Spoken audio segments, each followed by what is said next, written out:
And certainly Plymouth Rock was not easy.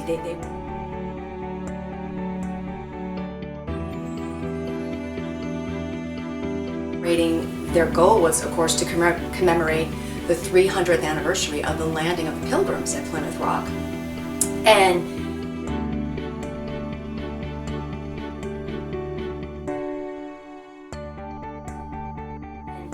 here they were, almost 300 years later, and the shoreline had changed.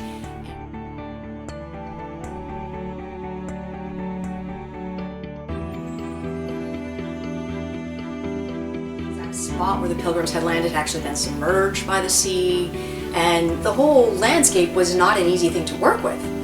And it took them quite a few years to actually come up with a plan, and then finally this beautiful memorial portico that they did with granite and put in such a beautiful place and restored the original place where Plymouth Rock was.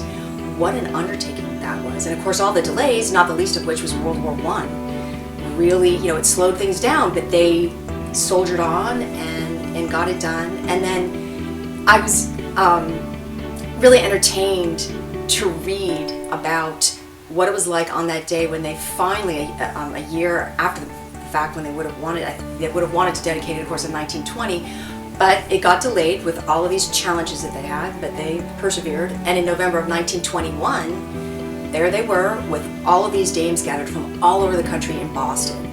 And they took a special train to Plymouth and dedicated it. And then our society president, she wrote about how that day this horrible storm just slammed the coast, and we know how the Atlantic can be, and certainly what our ancestors on the Mayflower went through. But there they were in the middle of this horrible storm.